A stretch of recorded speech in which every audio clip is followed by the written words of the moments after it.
Ya, pemirsa kembali lagi bersama kami di Hal Indonesia. Pemerintah mengeluarkan kebijakan terkait pelaksanaan ibadah Ramadan dan Idul Fitri di tengah pandemi COVID-19.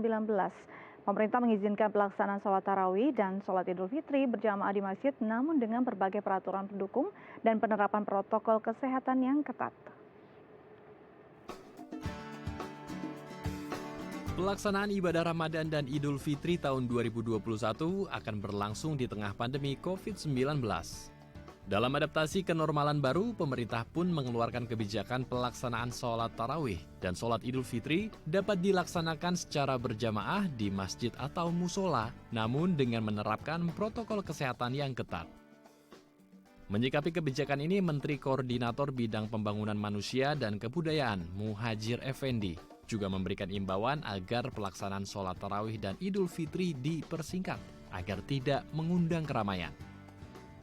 Yang harus dipatuhi adalah protokol kesehatan harus dilaksanakan dengan sangat ketat. Kemudian jamaahnya boleh di luar rumah, tapi dengan catatan harus terbatas pada komunitas. Jadi di lingkup komunitas di mana para jamaahnya memang sudah dikenali satu sama lain. Kemudian mengenai sholat Idul Fitri sama, jadi diizinkan untuk melaksanakan sholat di luar rumah, tetapi jamaahnya harus bersifat komunitas.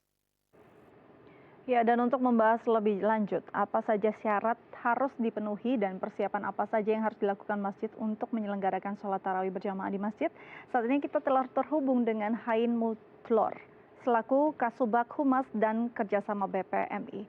Selamat pagi, Pak. Selamat pagi. Apa kabar? Alhamdulillah, sehat walafiat.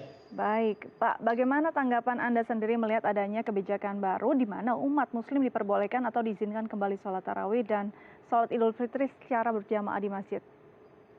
Ya, Assalamualaikum warahmatullahi wabarakatuh. Terima kasih tentunya dengan kebijakan baru dan mungkin secara umum pandemi ini meskipun secara masih belum selesai, tapi pada beberapa tempat sudah menunjukkan tanda-tanda untuk berkurang. Oleh karena itu, beribadah pada intinya adalah wajib ya.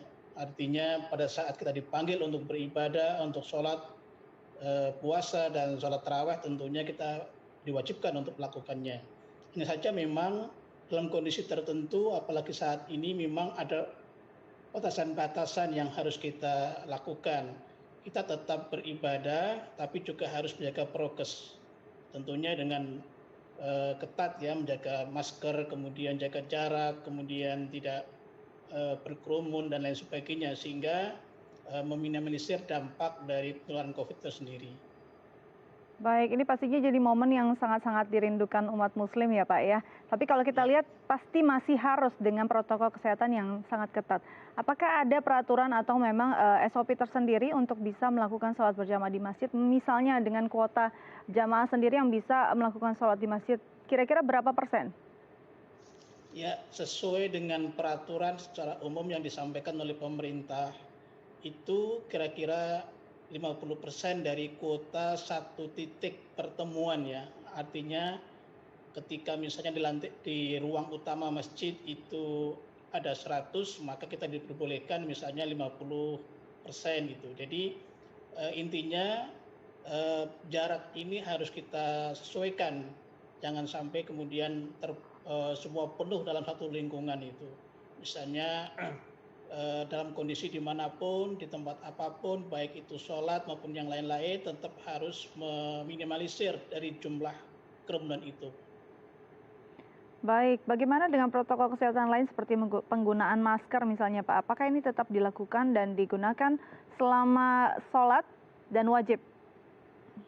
Ya, memang dihimbau kepada jamaah agar semua memakai masker ya, baik dalam ketika dia berangkat maupun sampai pada lokasi. Dan untuk pada saat sholat sendiri memang sebaiknya dipakai maskernya, meskipun beberapa pendapat boleh melepas pada saat sholat tertentu. Tapi pada intinya memakai masker itu justru akan menghindari dampak yang lebih besar dari penularan COVID ini.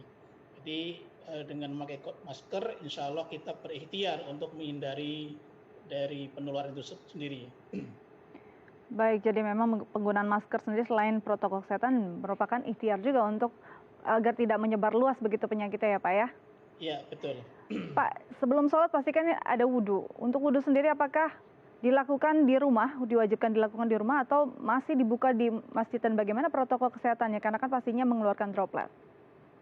Ya, jadi dihimbau kepada masyarakat ya, terutama di masjid-masjid komplek atau masjid yang punya komunitas, tentunya kan dekat dengan masjid. Oleh karena itu lebih baik wudhu di rumah. Jadi sebaiknya jamaah tidak wudhu di tempat masjid untuk menghindari kerumunan di tempat wudhu. Lebih baik dia wudhu di rumah. Jadi sudah siap, termasuk membawa peralatan sholat itu sendiri. Jadi kira-kira sampai masjid itu sudah tidak ada kerumunan karena tidak wudhu di tempat masjid atau membawa peralatan sholat dari rumah begitu. Baik, jadi diimbau kalau bisa memang dari rumah agar tidak ada penularan atau paparan virus sendiri saat kegiatan wudhu begitu ya Pak. Pak, kalau dilihat ini kan sebenarnya wajarnya, lazimnya bahwa safnya harus memang rapat. Dalam kondisi seperti ini saat pandemi, apakah memang berjarak dan berapa meter jaraknya Pak antara satu jamaah dengan jamaah lain? Ya, termasuk memang dalam kondisi normal memang soft itu harus rapat ya, tapi dalam kondisi tertentu kita diperbolehkan untuk merenggangkan soft untuk tadi alasan menghindari hal-hal yang memang menjadi dampak penularan. Nah, kira-kira memang minimal itu 2 meter itu ya. Tapi mungkin tergantung situasi, minimal itu 1 meter sampai 2 meter untuk jarak antar sholat sendiri. Baik, kemarin juga ada imbauan dari pemerintah untuk para jamaah hanya menggunakan atau istilahnya sholat di masjid saat tarawih saja. Dan ini berarti akan mengurangi waktu-waktu sholat yang biasanya digunakan masyarakat di masjid pada 5 waktu. Menurut Bapak sendiri, apakah mengurangi esensi dari ibadah ini sendiri Pak? Ya, tidak. Jadi pada dasarnya memang ibadah itu tidak tidak difokuskan pada satu tempat ya. Memang dalam kondisi normal memang masjid adalah tempat yang paling baik untuk sholat berjamaah. Nah, tapi dalam kondisi tertentu, misalnya dalam kondisi pandemi sekarang ini, misalnya dalam daerah-daerah yang masih rawan atau masih zona merah, tentunya yang paling baik adalah sholat di rumah. Karena dengan sholat di masjid dengan banyak kerumunan jamaah tentu bisa menular kan. Nah, oleh karena itu dalam wilayah atau tempat yang masih zona merah dihimbau pada jamaah tentu lebih baik sholat di rumah begitu, tanpa mengurangi esensi dari ibadah itu. Karena meskipun di rumah, kalau dia dilakukan dengan cara yang benar, khusyuk, kemudian tetap tidak mengurangi nilai atau tidak mengurangi kegiatan seperti di masjid, tentu sama pahalanya seperti sholat di masjid itu sendiri. Baik, jadi untuk wilayah-wilayah tertentu dengan zona merah memang masih diimbau untuk bisa melakukan sholat tarawih di rumah masing-masing begitu Pak? Ya, betul.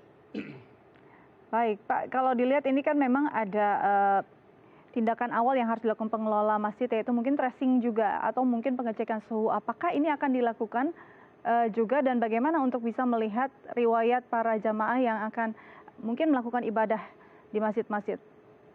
Ya, pada umumnya memang musola atau pengurus masjid atau pengurus musola ya, itu harus menerapkan prokes yang lebih ketat ya. Misalnya menghimbau kepada jamaah di samping harus memakai masker, kemudian pada saat tiba di masjid juga harus diukur suhunya, kemudian disediakan tempat pengukur suhu, kemudian tempatnya disemprot dengan disinfektan segala macam.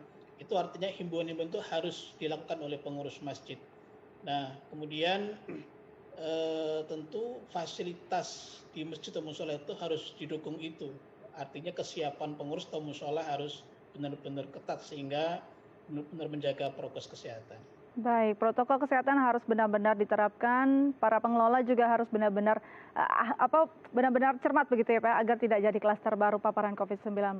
Pak, terima kasih banyak telah berbagi bersama kami di Halo Indonesia. Tetap jaga kesehatan dan selamat kembali beraktivitas. Sama-sama.